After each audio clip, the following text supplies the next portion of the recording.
ആണ്ടവരുടെ നാമം മഹിമപ്പെടുമാറാകട്ടെ. ആണ്ടവർ നമുക്ക് പിന്നെ ഒരു നാളും കൂടെ തന്നിരിക്കെ ഇത് നമ്മൾ എപ്പിസോഡ് 47 നമ്മൾ വാസിക്കുകയാണ്. 47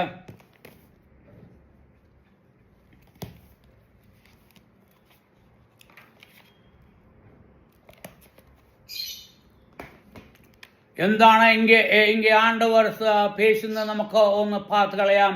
ഇங்கே എഫെസ്യ ലേഖനം നമ്മൾ 5 അധ്യായത്തിൽ നിന്നാണ് നമ്മൾ വാസിക്കുന്നത്. നമ്മൾ നേരത്തെ 28ഉം 29ഉം നമ്മൾ വാസിച്ചാച്ച്. എന്നാൽ 30ാം വാക്യത്തിൽ നമ്മൾ ഇപ്പടി വാസിക്കുന്നത്, നാം അവൻ്റെ ശരീരത്തിൻ്റെ അവയവങ്ങളല്ലോ.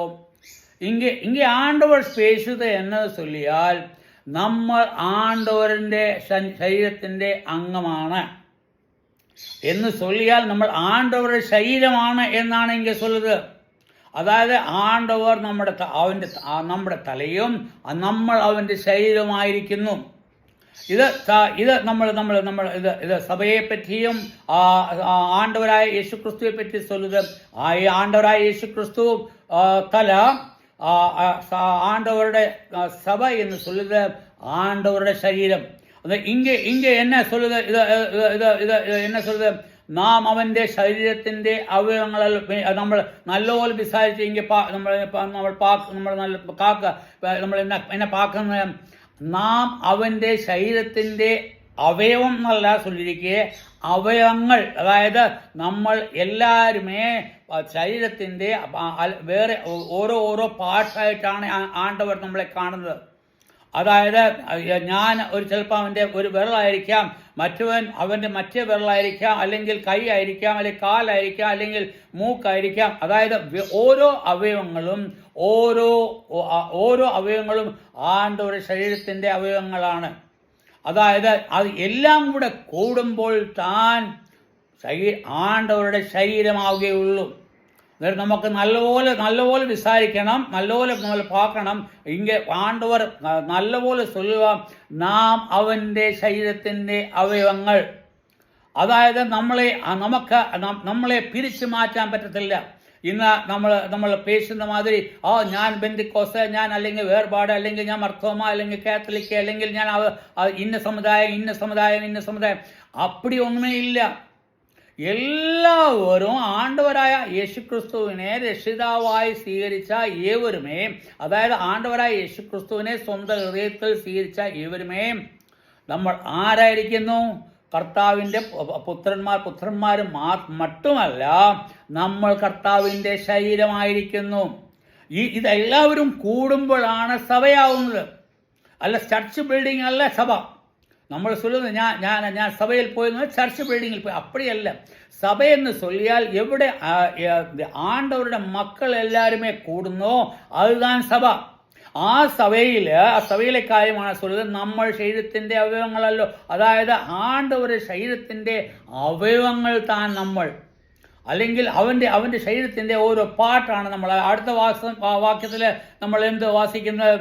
അത് നിമിത്തം ഒരു മനുഷ്യൻ അപ്പനെയും അമ്മയും വിട്ട് ഭാര്യയോട് പറ്റിച്ചേരും. അതുകൊണ്ട്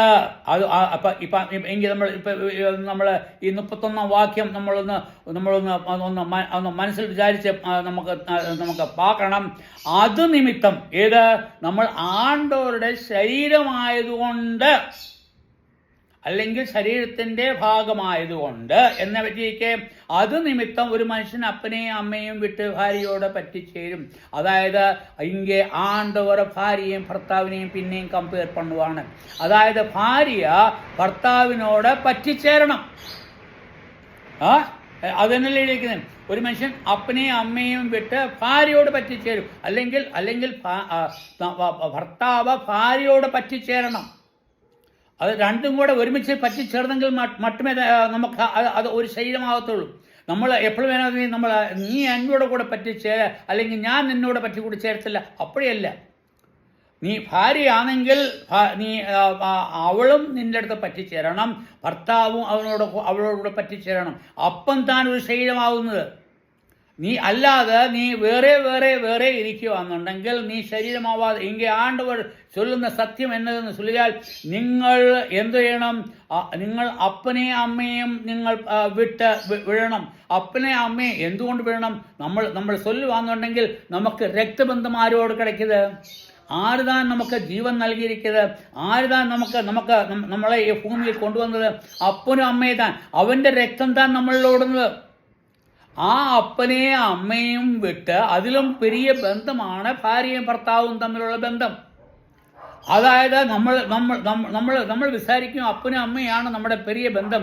അപ്പടിയല്ല. ഇങ്ങനെ ചൊല്ലുന്നത് നീ അപ്പനെയും അമ്മയും വിട്ട് ഭാര്യയെ പറ്റിച്ചേരണം എന്ന് ചൊല്ലുമ്പോൾ എന്നാ ചൊല്ലുന്നത്? അതായത് ഭാര്യ എന്ന് ചൊല്ലി നാ അപ്പനെയും അമ്മയും തള്ളിക്കളയെന്ന് അല്ല ചൊല്ലുന്നത്. അതായത് നിങ്ങൾ രണ്ടുപേരും ഒന്നാണ്. അത് ഭാര്യയും ഭർത്താവ് ഒന്നാണ്. അപ്പനും അമ്മയും അടുത്ത വേറൊരു കുടുംബമാണ്.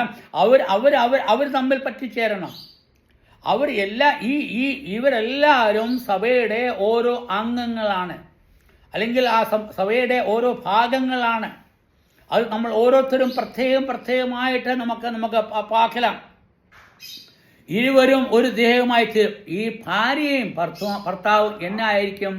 ഒരു ദേഹമായി തീരണം. ഒരു ദേഹം. നിങ്ങൾ അപ്പനും അമ്മയോടും കൂടെ ഒരു ദേഹമായി തീരാൻ മുടിയാതെ, അല്ലെങ്കിൽ നിന്റെ സഹോദരങ്ങളോട്, അല്ലെങ്കിൽ നിന്റെ ബ്രദറിനോട്, അല്ലെങ്കിൽ നിന്റെ സിസ്റ്ററിനോട്, അല്ലെങ്കിൽ നിന്റെ തങ്കച്ചിയോട്, അല്ലെങ്കിൽ നിന്റെ അണ്ണായുടെ കൂടെ, അല്ലെങ്കിൽ നിന്റെ ചിന്ന സഹോദരനോട് നീ പറ്റിച്ചേരാൻ മുടിയാതെ. എന്തുകൊണ്ട് പറ്റിച്ചേരാൻ മുടിയാതെ? നീ ആരോട് പറ്റിച്ചേരണം? ആ ഭാര്യയോട് പറ്റിച്ചേരണം. അതായത് നിന്റെ ഏറ്റവും വലിയ ബന്ധം എന്ന് ചൊല്ലുന്നത് ഭാര്യയും ഭർത്താവും എന്ന ബന്ധം താൻ. എല്ലാ വീട്ടിലും പ്രോബ്ലം എന്നാ വരുമെന്നറിയാമോ? നമ്മൾ ഈ പാക്കുമ്പോൾ നമുക്ക് ചെയ്യാൻ പറ്റും. അങ്ങേ എപ്പോഴുമേ എൻ്റെ അമ്മ പറയുന്നത് നീ കേട്ടില്ല, അപ്പം പറയുന്നത് കേട്ടില്ല. ഭാര്യയെ നമ്മൾ വേലക്കാരിയെ പോലെ നമ്മൾ പണ്ണുക, അല്ലെങ്കിൽ അവൾക്ക് വേല പണ്ണാൻ വേണ്ടി തന്നെ അവൾ വന്നിരിക്കുന്നത് എന്തിനാ വന്നിരിക്കുന്നറിയാമോ? നമ്മളെ സേവിക്കാൻ, നമ്മുടെ വീട്ടിലെ വേല പണ്ണാൻ വേണ്ടി. അതായത് വേലക്കാർക്ക് പകരം അവൾ വന്നിരിക്കേ. അത് ശരിയാ? നിങ്ങൾ വിചാരിക്കുക നിങ്ങളുടെ പൊണ്ടാട്ടി നിന്റെ വേലക്കാരിയാ. അത് നിങ്ങൾ പറ്റിച്ചേരുമ്പോൾ, അതായത് ഇപ്പം ഞാൻ എക്സാമ്പിൾ ചൊല്ലുക, നിന്റെ കൈ നിനക്കിരിക്കുക, കൈ ഇരിക്കുക, കാലിരിക്കുക, എല്ലാം ഇരിക്കും. നിനക്ക് കൈ ചൊറിയുമ്പോൾ, അല്ലെ നിനക്ക് കാല് ചൊറിയുമ്പോൾ നീ എപ്പോഴും ചെയ്യും? നീ കാലുകൊണ്ട് കാല് ചൊറിയാൻ പറ്റുമോ? കൈ കൊണ്ട് വേണം കാല് ചൊറിയേണ്ടത്. തല ചൊറിയണമെന്നുണ്ടെങ്കിൽ നിനക്ക് കാല് കൊണ്ട് തല ചൊറിയാൻ പറ്റുമോ? ഇല്ലില്ല.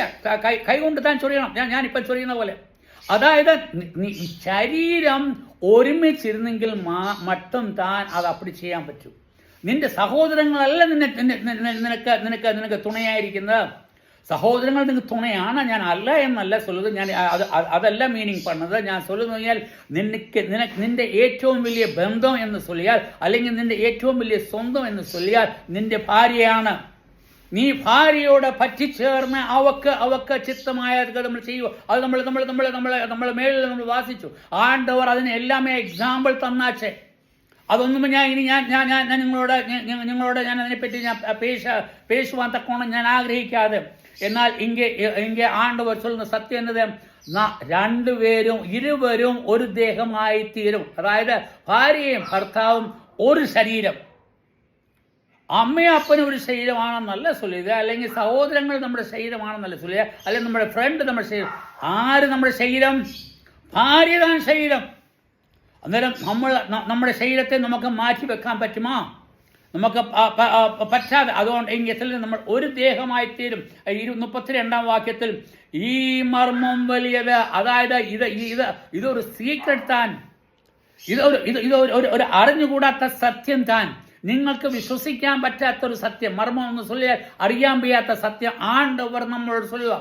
എന്നാ സത്യം? നിങ്ങൾ ഒരു ശരീരമായിരിക്കും എന്നുള്ള സത്യം. അതായത് എപ്പടി ആണ്ടവരായ യേശുക്രിസ്തുവും ഈ സഭയും ഒരു ശരീരമായി തീരുന്നോ, അല്ലെങ്കിൽ ഒരു ദേഹമായി തീരുന്നോ, അതേപോലെ തന്നെ നീയും നിന്റെ പൊണ്ടാട്ടിയും ഒരു ശരീരമായിരിക്കും. അത് സത്യം. இது அறிഞ്ഞുകൂടാത്ത സത്യം നിങ്ങൾക്ക് தெரியாத ഒരു സത്യം ഇങ്ങേ ആണ്ടവർ சொல்லுவாங்க ഞാൻ നിങ്ങളുടെ ഈ മർമ്മം വലിയതാ ഇത് ഈ രഹസ്യം ரொம்ப பெரிய രഹസ്യം ഇത് നിങ്ങൾക്ക് தெரியாது ഇങ്ങേ അപ്പോസ്തലനായ പൗലോസ് അതിനെ பெரிய വില കൊടുത്തിരിക്കുകയും അല്ലെങ്കിൽ അതിനെ വലിയ വെയിറ്റ് കൊടുത്തിരിക്കുക അത് ഈ മർമ്മം വലിയത് ഞാൻ ക്രിസ്തുവിനെയും സഭയെയും ഉദ്ദേശിച്ചത്രേ പറയുന്നത് ഇപ്പോൾ പിന്നെയും പറയുവാതെ ആരെ പറ്റിയാണ് சொல்லுது ക്രിസ്തുവിനെയും സഭയെയും അതാണ് മർമ്മം അതായത് ക്രിസ്തുവും സഭയും ഒരു ശരീരമായിരിക്കുന്നത് പോലെ അല്ലെ ക്രിസ്തുവും സഭയും ഒരു ദേഹമായിരിക്കുന്ന പോലെ അല്ലെങ്കിൽ ക്രിസ്തുവും സഭയും ക്രിസ്തു സഭ തലയും സഭ ശരീരവുമായിരിക്കുന്ന അത് ഒരു ശരീരം എന്ന് ചൊല്ലുമ്പോൾ തല ഇരിക്കുമ്പോൾ താൻ ഒരു ശരീരമായിരിക്കും തലയില്ലെങ്കിൽ ശരീരമല്ല അത് ഡെഡ് ബോഡി താൻ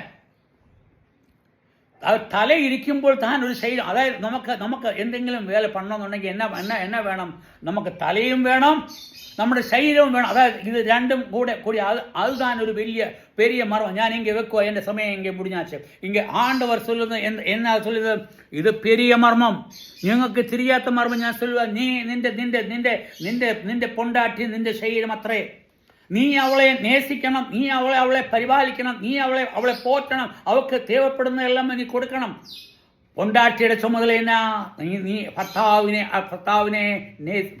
നേസിക്കണം ഭർത്താവിനെ അടിമപ്പെട്ട് അല്ലെ കീഴ്പ്പെട്ട് ഭർത്താവ് ചൊല്ലുന്ന മാതിരി നമ്മൾ വിചാരിക്കണം എൻ്റെ സമയം ഇங்கே ഞാൻ നേരത്തെ എല്ലാം പേശിയാച്ച് ഞാൻ ഇங்கே വെക്കുവാണ് എൻ്റെ നമ്പർ ഞാൻ നിങ്ങൾക്ക് നമ്പർ 3 ആയെങ്കിൽ ഞാൻ ചൊല്ലുവാണ് എൻ്റെ നമ്പർ 9791843308 9791843308 ഇത് എൻ്റെ നമ്പർ താൻ നിങ്ങൾക്ക് എപ്പം വേണമെങ്കിലും എന്നോട് പേശിയിടാം ഞാൻ 24 മണിക്കൂർ നിങ്ങൾക്ക് വേണ്ടി ഞാൻ ഓപ്പണാണ് ഞാനൊരു വയസ്സായ മനുഷ്യൻ എനിക്ക് പലവിധമായ വ്യാധി ഇരിക്കും എന്നാൽ ആണ്ടവർ நமக்கு சொல்லிய சத்தியம் தான் ഞാൻ നിങ്ങളോട് ഇങ്ങനെ சொல்லுது ഇത് சொல்லுது அப்போஸ்தலனாയ പൗലോസ് சொல்லுது ഇത് பெரிய மர்மம் ഇതുവരെ നിങ്ങൾക്ക് தெரியாത്തൊരു മർമ്മം താൻ ഞാൻ നിങ്ങളോട് சொல்லுது അത് വളരെ ഇമ്പോർട്ടൻ്റ് ആയ കാര്യം താൻ നിങ്ങൾ அப்படியே അത് വിട്ടുകളയാതെ എന്ന് എപ്പടി ആണ്ടവരായ യേശു ക്രിസ്തുവും സഭയും ഒരു ശരീരമാവുന്ന പോലെ തന്നെ ഭാര്യയും ഭർത്താവും ഒരു ശരീരം അതായത് നിങ്ങൾ തലയും ശരീരവും ഇല്ലാതെ ഒരു ശരീരത്തിന് ഫങ്ഷൻ പണ്ണാൻ മുടിയാതെ அதுதான் இங்கே ஆண்டவராയ യേശു ക്രിസ്തു നമ്മുടെ തലയാണ് ഞാൻ വെക്കുവാണ് നമുക്ക് നാളേക്ക് പിന്നെയും പാർக்கலாம் ആണ്ടവരായ ദൈവം നിങ്ങളെ അനുഗ്രഹിക്കുമാറാകട്ടെ വചനത്തിന്റെ സത്യത്തെ നിങ്ങൾ മനസ്സിലാക്കി അപ്പടി തന്നെ പെരുമാറണം അല്ലെന്നുണ്ടെങ്കിൽ ആണ്ടവർക്ക് ചിത്തമല്ല ആണ്ടവർക്ക് ചിത്തമല്ലെങ്കിൽ അതിന് വരുന്ന ഫലങ്ങൾ നിങ്ങൾക്ക് പിന്നെ പാർக்கலாம் ആണ്ടവരുടെ നാമം മഹത്വമയമാറാകട്ടെ ആമേൻ